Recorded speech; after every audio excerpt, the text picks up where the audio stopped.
ಸಿಂಪಲ್ಲಾಗಿ ಬೇಗ ಕ್ವಿಕ್ಕಾಗಿ ಕುಕ್ಕರಲ್ಲಿ ಹೇಗೆ ಬಿರಿಯಾನಿ ಮಾಡ್ಕೊಳ್ಳೋದು ಅಂತ ನಾನು ನಿಮ್ಗೆ ಇವತ್ತು ತೋರಿಸ್ಕೊಡ್ತೀನಿ. ಫಸ್ಟ್ ಅದಕ್ಕೆ ಏನೇನು ಬೇಕು ಅಂತ ನೋಡ್ಕೊಳ್ಳೋಣ.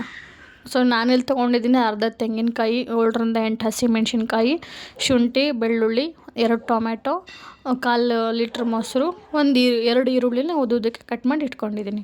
ಸೊ ಒಂದು ಮಿಕ್ಸಿ ಜಾರ್ಗೆ ತೆಂಗಿನಕಾಯಿ ಹಾಕ್ಕೊಳ್ಳೋಣ. ನೆಕ್ಸ್ಟು ಹಸಿಮೆಣ್ಸಿನ್ಕಾಯಿ, ಖಾರ ನೋಡಿಕೊಂಡು ನಿಮ್ಗೆ ಎಷ್ಟು ಬೇಕೋ ಹಾಕ್ಕೋಬೋದು. ಹಸಿಮೆಣ್ಸಿನ್ಕಾಯಿ ಬೇಡ ಅಂದರೆ ಒಣಗಿದ ಮೆಣಸಿನ್ಕಾಯಿ ಕೂಡ ಅಂದರೆ ಖಾರದ ಪುಡಿ ಹಾಕ್ಕೋಬೋದು. ನೆಕ್ಸ್ಟ್ ಟೊಮೆಟೊ, ಶುಂಠಿ, ಬೆಳ್ಳುಳ್ಳಿ ಹಾಕ್ಕೊಂಡು ನೆಕ್ಸ್ಟು ಕೊತ್ತಂಬರಿ ಸೊಪ್ಪು ಮತ್ತು ಪುದೀನ ಸೊಪ್ಪನ್ನು ಹಾಕ್ಕೊಂಡು ನೀಟಾಗಿ ಪೇಸ್ಟ್ ಮಾಡ್ಕೊಂಡು ಇಟ್ಕೊಬೇಕು ಇದನ್ನು. ಸೊ ಇಲ್ಲಿ ನಾನು ಒಂದು ಅರ್ಧ kg ಆಗುವಷ್ಟು ಚಿಕನ್ ತೊಗೊಂಡಿದ್ದೀನಿ. ಇದನ್ನೊಂದು 3-4 ಸಲ ತೊಳೆದಿಟ್ಕೊಂಡಿದ್ದೀನಿ. ನೆಕ್ಸ್ಟು ಸ್ಟವ್ ಆನ್ ಮಾಡಿಕೊಂಡು ಒಂದು ಕುಕ್ಕರ್ ಇಟ್ಕೊಳ್ಳೋಣ. ನಿಮ್ಗೆ ಯಾವ ಕುಕ್ಕರ್ ಅಡ್ಜಸ್ಟ್ ಆಗುತ್ತೋ ಆ ಕುಕ್ಕರ್ ಇಟ್ಕೊಳ್ಳಿ. ಎಣ್ಣೆ ಹಾಕಿ ಎಣ್ಣೆ ಬಿಸಿ ಆದ ನಂತರ ಪಲಾವ್ ಎಲೆ, ಚಕ್ಕೆ, ಲವಂಗ, ಕಸೂರಿ ಮೇಥಿ, ಸ್ಪೈಸಸ್ ಏನಿರುತ್ತಲ್ಲ ಅದನ್ನೆಲ್ಲ ಹಾಕ್ಕೊಳ್ಳಿ. ಸೊ ನೆಕ್ಸ್ಟು ಉದ್ದುದಕ್ಕೆ ಏನು ಸ್ಲೈಸಾಗಿ ಈರುಳ್ಳಿ ಕಟ್ ಮಾಡ್ಕೊಂಡಿದ್ವಲ್ಲ ಆ ಈರುಳ್ಳಿನ ಆ್ಯಡ್ ಮಾಡಿಕೊಂಡು ಹಸಿ ಸ್ಮೆಲ್ ಹೋಗೋ ತನಕ ಬಾಡಿಸ್ಕೋಬೇಕು.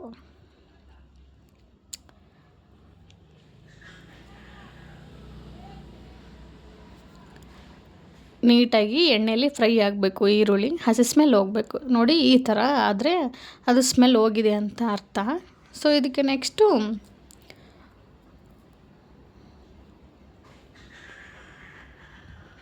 ಚೆನ್ನಾಗಿ ಮಿಕ್ಸ್ ಮಾಡ್ತಾಯಿರಿ.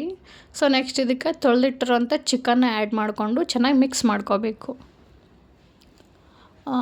ಸೊ ಚಿಕನ್ಗೆ ನೀರು ಹಾಕಬೇಡಿ ಸಡನ್ಲಿ. ಸೊ ಇದೊಂದು 50% ಬೆಂದಿದೆ. ಇವಾಗ ಇಷ್ಟು ಬೇಯಬೇಕು, ಎಣ್ಣೆಲೇ ಫ್ರೈ ಆಗಬೇಕದು. ಸೊ ನೆಕ್ಸ್ಟ್ ಇದಕ್ಕೆ ರುಬ್ಬಿಟ್ಟಿರೋಂಥ ಮಸಾಲಾನ ಆ್ಯಡ್ ಮಾಡ್ಕೊಳ್ಳೋಣ. ಮಸಾಲೆಯಲ್ಲಿ ಎಲ್ಲನೂ ಐಟಮ್ಸ್ ನಾವು ಹಸಿದು ಹಾಕಿದ್ದೀವಿ, ಫ್ರೈ ಏನು ಮಾಡಿಲ್ಲ ಯಾವುದೂ. ಸೊ ಹಾಗಾಗಿ ಇದು ಹಸಿ ಸ್ಮೆಲ್ ಹೋಗಬೇಕು, ಎಣ್ಣೆಲಿ ಫ್ರೈ ಆಗಬೇಕು ಚಿಕನ್ ಜೊತೆ.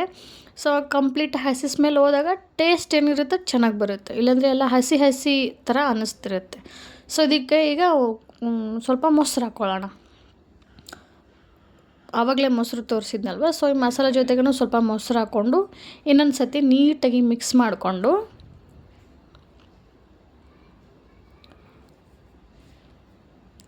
ಚೆನ್ನಾಗಿ ಮಿಕ್ಸ್ ಮಾಡಿ. ಎಲ್ಲದಕ್ಕೂ ಮೊಸರು ಸ್ಪ್ರೆಡ್ ಆಗಬೇಕು, ಮಸಾಲನೂ ಸ್ಪ್ರೆಡ್ ಆಗಬೇಕು, ಎಲ್ಲ ಪೀಸಸ್ಸು ಮಸಾಲನ ಹಿಡ್ಕೊಬೇಕು. ಸೊ ಆ ಥರ ಇದಕ್ಕೆ ಇವಾಗ ಮುಚ್ಚಿ ಒಂದು 2 ನಿಮಿಷ ಇಲ್ಲ ಒಂದು 3 ನಿಮಿಷ ಹಾಗೆ ಬಿಡೋಣ. ನೋಡಿ ಚೆನ್ನಾಗಿ ಕುದೀತಾ ಇದೆ, ಎಷ್ಟು ಚೆನ್ನಾಗಿ ಬರ್ತಾ ಇದೆ ಅಂತ.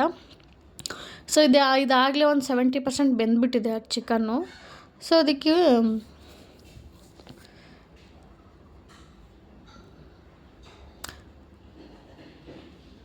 ನೆಕ್ಸ್ಟು ನಾವೀಗ ಸ್ಪೈಸಸ್ ಆ್ಯಡ್ ಮಾಡ್ಕೊಳ್ಳೋಣ. ಚಿಕನ್ ಮಸಾಲ, ಆಮೇಲೆ ಗರಂ ಮಸಾಲ, ಆಮೇಲೆ ಧನಿಯಾ ಪೌಡ್ರು. ಬೇಕಂದರೆ ನೀವು ಖಾರದ ಪುಡಿ ಹಾಕ್ಕೋಬೋದು, ಖಾರ ಜಾಸ್ತಿ ಬೇಕು ಅನ್ನೋರು. ನೆಕ್ಸ್ಟು ಉಪ್ಪು ಹಾಕ್ಕೊಳ್ಳೋಣ. ರುಚಿಗೆ ತಕ್ಕಷ್ಟು ಉಪ್ಪು ನಿಮಗೆ ಎಷ್ಟು ಬೇಕು ನೋಡ್ಕೊಂಡು ಹಾಕ್ಕೊಡಿ. ಸೊ ಇದು ಕೂಡ ಮಸಾಲ ಜೊತೆ ಫ್ರೈ ಆಗಬೇಕು. ಚೆನ್ನಾಗಿ ಮಿಕ್ಸ್ ಮಾಡ್ಕೊಳ್ಳಿ ಎಲ್ಲ ಕಡೆನೂ. ಎಲ್ಲ ಡ್ರೈ ಮಸಾಲ ಏನಿದೆಯಲ್ಲೋ ಅದೆಲ್ಲ ಕಡೆನೂ ಮಿಕ್ಸ್ ಆಗಬೇಕು ನೀಟಾಗಿ.